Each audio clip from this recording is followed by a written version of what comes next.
Premier Malinauskas, welcome to 7:30. Thank you, Sarah.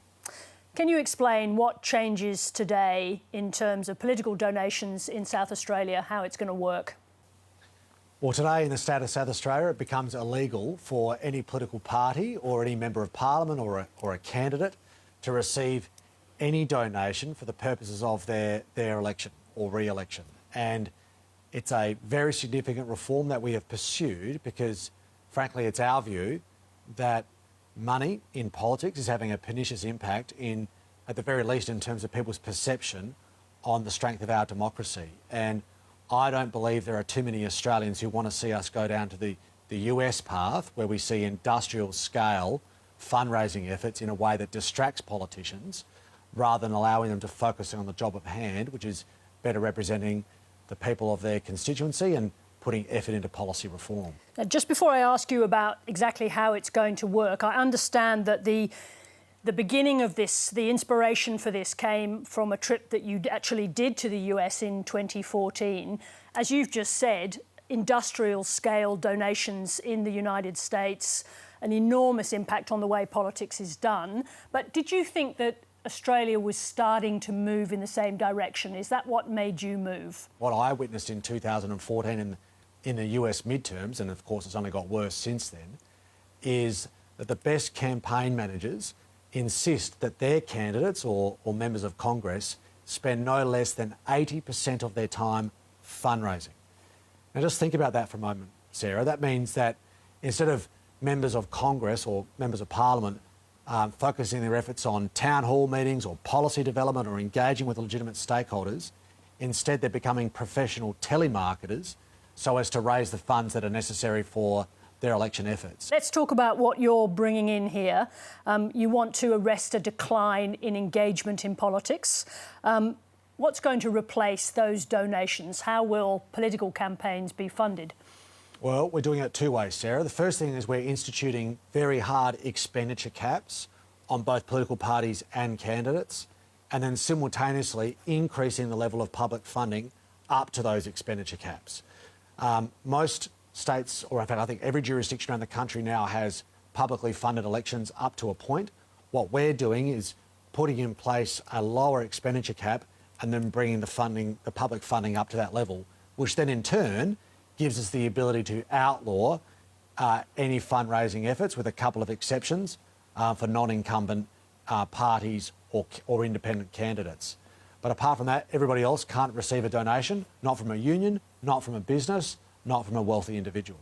Now, let's talk about what happens to new entrants coming into politics, because, of course, it's in no one's interests that they are prevented from doing so. Under this new system, as I understand it, there is the funding made, as you say, funding made available for people to conduct campaigns, but parties are still going to get administrative funding from the state government. Now, those two things together, doesn't that favour existing parties over new entrants?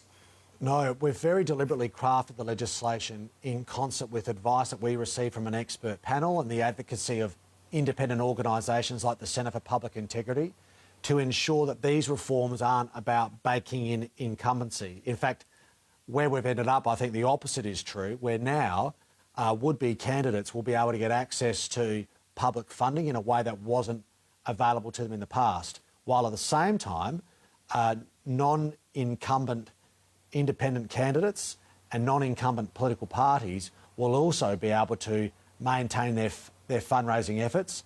They'll be able to receive donations up to $5,000. But for any established political party that has representation in the Parliament, they won't be able to fundraise. And we think that's a really important clear threshold, because we want to send a clear message to every elector in South Australia that what will determine the results of the next state election should be the quality of your candidates and the thoughtfulness of your policy, rather than which political party has the most money in the bank. Now, these new laws also limit spending by third-party groups, and that includes unions, but also special interest groups, to $450,000 per campaign.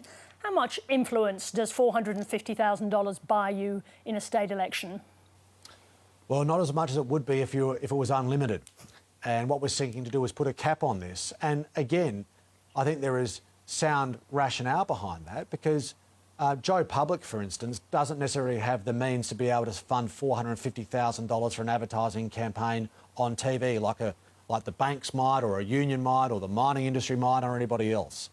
What this is about is ensuring that every individual citizen, their vote at the ballot box is worth the same as one another's without undue influence coming from outside parties with a clear sectional interest. And we think by regulating the amount of expenditure from outside parties, retains their ability for freedom of the speech, but doesn't allow it to occur in a perverse way to that main goal that we've got about enhancing the strength of our democracy. Now, you built your career, of course, through the union movement, and you've always described the union movement as a force for progress in Australia. Did you have any qualms about limiting the influence of unions in Australian politics with these laws? Look, I'll be honest with you, Sarah, this has been difficult for my party in this state because there has been a financial connection between the trade union movement and the Labor Party for over 100 years, and we're severing that link now. But it's my view that it's a far more pure objective of removing money from politics altogether.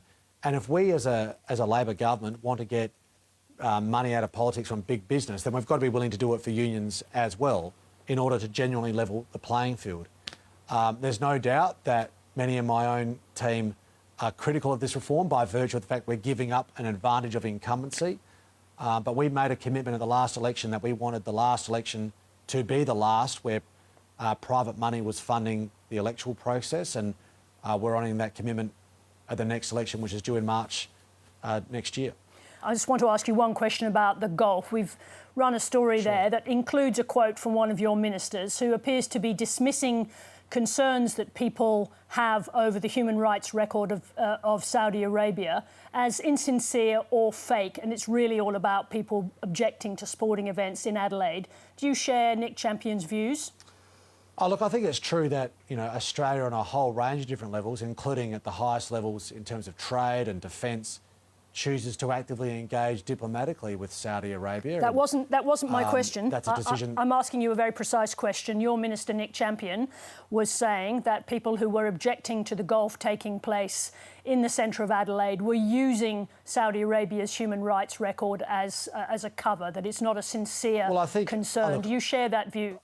I'm not one to second-guess the motives of people of our state who are expressing opinions. I guess our responsibility in government is to ensure that we're delivering a policy that is consistent with a value system that I think every Australian holds dear, consistent with a set of policy settings that we see at the Commonwealth level across governments in regards to the way foreign investment operates.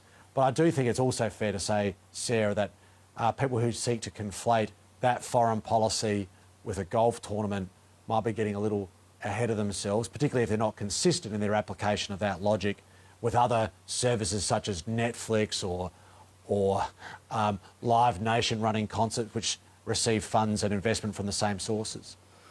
We'll leave it there for now. Premier Malinauskas, thank you very much indeed for joining us. My pleasure. Thanks, Sarah.